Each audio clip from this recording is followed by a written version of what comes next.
नीट 2025चा paper बघून मला एक प्रश्न पडलेला आहे की जेई मेन्स मध्ये फिजिक्स अवघड असलं पाहिजे का जे विद्यार्थी मेडिकलसाठी आता मेडिकलच्या एंट्रन्ससाठी प्रिपरेशन करतात त्यांचं फिजिक्स अवघड असलं पाहिजे. मागच्या 30 वर्षांमध्ये फिजिक्सचा पेपर ज्या पद्धतीने येत होता म्हणजे या वर्षी अगदी त्याच्या आसपास तर नाहीच पण खूप जास्त डिफिकल्ट लेवलचा पेपर काढण्यामागचं नेमकी कारण मला तर काही कळत नाहीये.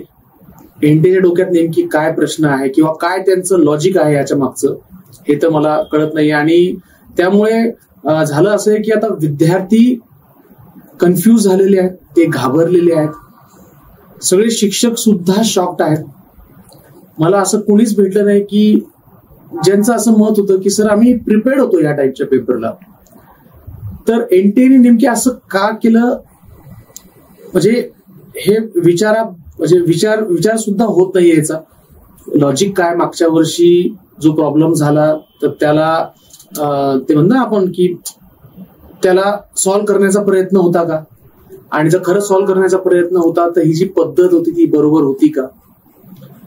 पॅटर्न जो चेंज केला शेवटच्या 3 महिन्याआधीच सांगितलं मुलांना ते बरोबर होतं का.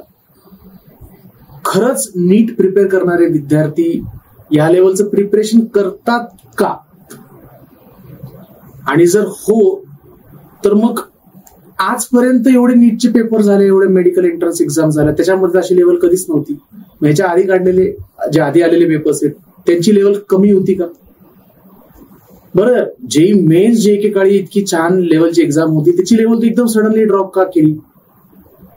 का चुकून असं झालेलं आहे की नीट साठीचा जो पेपर आहे तो जेईला गेला आणि जेईचा पेपर चुकून नीटला आला असं काही झालंय का. असे खूप प्रश्न पडलेले आहेत आणि मला असं वाटतं की माझं ठाम मत आहे यावर्षी एनटीने ज्या पद्धतीने पेपर काढला अगदी चुकीची पद्धत होती. मुलांना 3 महिन्याआधी तुम्ही पॅटर्न चेंज करून टाकला, ऑप्शन्स क्वेश्चन चेंज करून टाकले.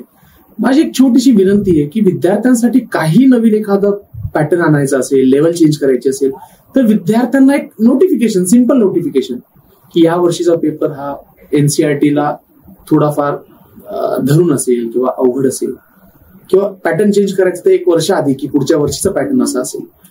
मला वाटतं खूप सिंपल गोष्टी ज्या एनटी करू शकतो आणि याचा विचार केला पाहिजे कारण की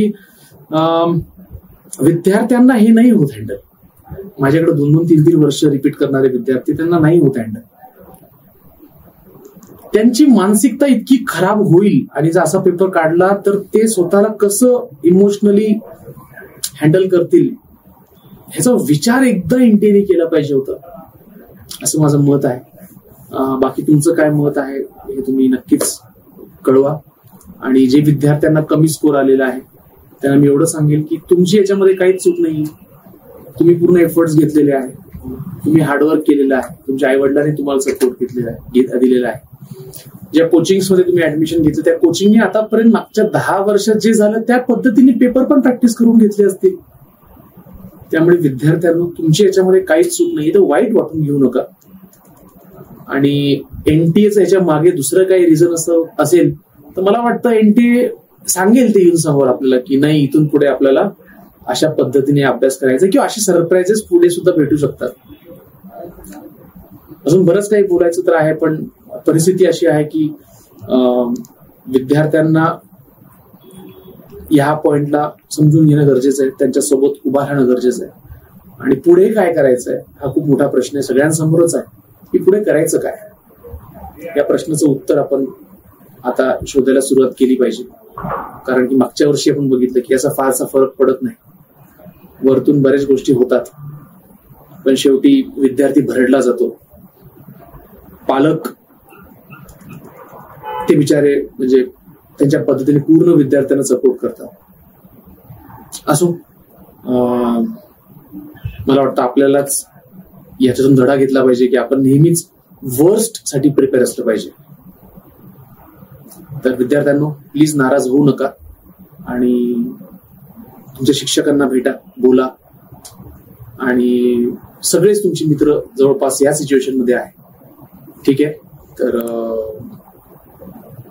तुम्ही एकटे नाहीये, ठीक एवढंच मी सांगेन. आणि पुढच्या प्रवासासाठी तुम्हाला ऑल द बेस्ट. नक्कीच त्याच्यातून मार्ग निघेल. ठीक आहे, पेशन्स ठेवा. चलो बाय.